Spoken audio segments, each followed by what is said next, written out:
Hello बच्चों, कैसे हो? तो आज हम बात करते हैं हेनरी लॉ के बारे में, ठीक है। और सिंपल शब्दों में समझते हैं। तो हेनरी लॉ हमारा क्या था?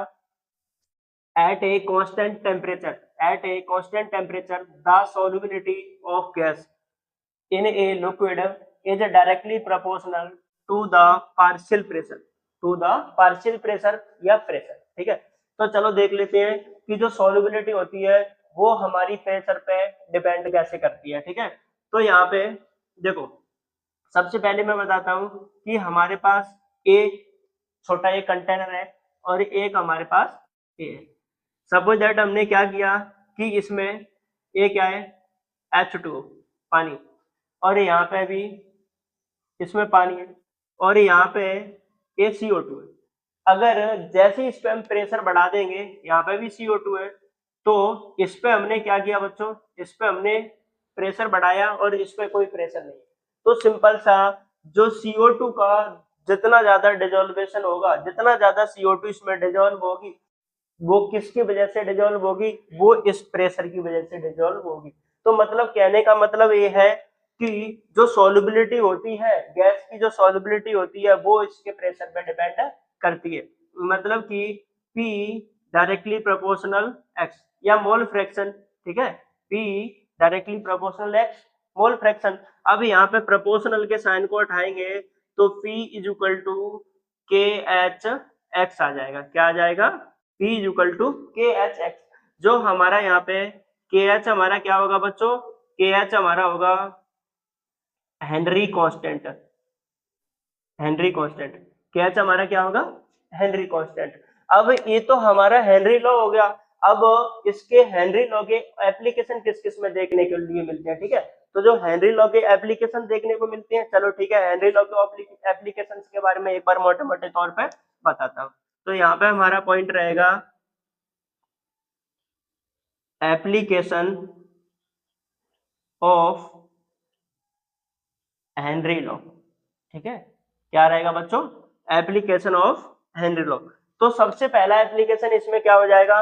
पहला एप्लीकेशन हमारा ये हो जाएगा, जैसे कोल्ड ड्रिंक वगैरह में। तो कोल्ड ड्रिंक, जैसे हम कोल्ड ड्रिंक पीते हैं तो कोल्ड ड्रिंक पीने के बाद में हमें एक तेजी से डकार जैसी आती है, कहते हैं ना, चलो डकार ही आती है, जानते होंगे तुम सारे। तो यहाँ पे क्या होता है कि P डायरेक्टली प्रोपोर्शनल, क्या होगा हमारा बच्चों? P डायरेक्टली प्रोपोर्शनल X, मतलब कि जितना ज्यादा प्रेशर होगा उतना ज्यादा इसमें डिजोल्व होंगी। कैसे? तो चलो ये डिजोल्व होंगी। इसका मतलब क्या था कि इसमें जो CO2 का डिजोल्वेशन है वो ज्यादा रहेगा, ठीक है। दूसरा इसका हमारा एप्लीकेशन क्या होगा? दूसरा एप्लीकेशन कहाँ देखा जाता है? वो जो हाई एल्टीट्यूड पर, मतलब ऊंचाई पे जो रहने वाले लोग, या फिर कोई ऊंचाई पे जाता है वहां पे। तो वहां पे क्या होता है, एक छोटा सा क्वेश्चन था तुम्हारे लिए। क्वेश्चन ये था कि जैसे हमारी बॉडी में जब हम श्वास लेते हैं, तो श्वास लेते हैं, हमारे एनवायरनमेंट में बहुत सारी गैसें पाई जाती हैं, हाँ पाई जाती हैं। तो जब हम श्वास लेते हैं तो हमारी बॉडी में और इस हमारे एनवायरनमेंट पे सिर्फ ऑक्सीजन गैस ही डिजोल्व क्यों होती है, अदर गैसें हमारे ब्लड में डिजोल्व क्यों नहीं होती? तो वो हमारा हेनरी लॉ बताएगा, देखो, और तुम भी बताओगे। तो दूसरा पॉइंट ये था हमारा कि जो हाई एल्टीट्यूड पे लोग रहने वाले होते हैं, तो वहां पे क्या होता है, हमारी बॉडी पे जो मतलब कि एटमॉस्फेरिक प्रेशर होता है वो कम हो जाता है।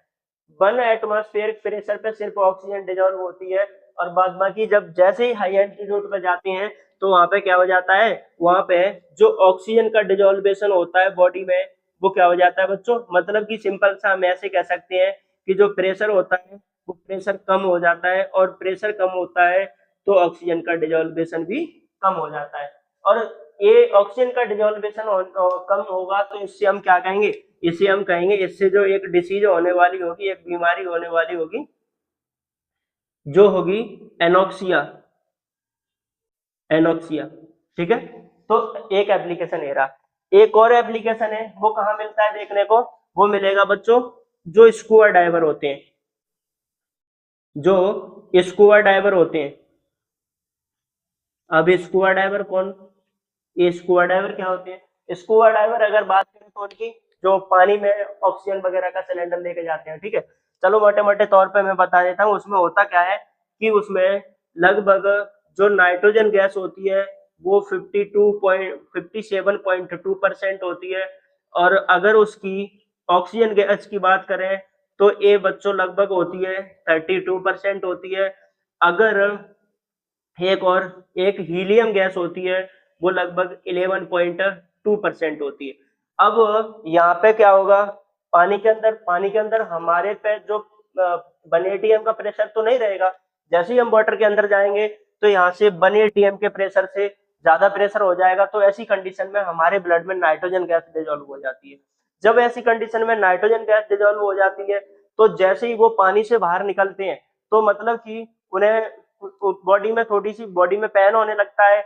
और क्या होगा, जैसे ही ब्लड में जहाँ पे नाइट्रोजन, जहाँ पे गैस है, तो वो हमारी जो ब्लड वेसल्स होती हैं उनमें मतलब जो बुलबुले के रूप में, और वो बाहर की तरफ निकलने की कोशिश करेगी नाइट्रोजन गैस।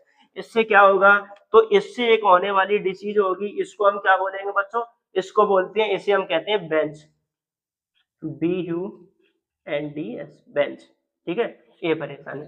तो यहाँ पे हमारा हेनरी लॉ, ये हेनरी लॉ और हेनरी लॉ के एप्लीकेशन बिल्कुल कंप्लीट होते हैं। और बच्चों और भी किसी टॉपिक में अगर कोई भी दिक्कत आती है जरूर बताना कमेंट करके, जहाँ पे तुम्हारा टॉपिक एकदम क्रिस्टल क्लियर किया जाएगा। ठीक है, ओके, बाय बाय।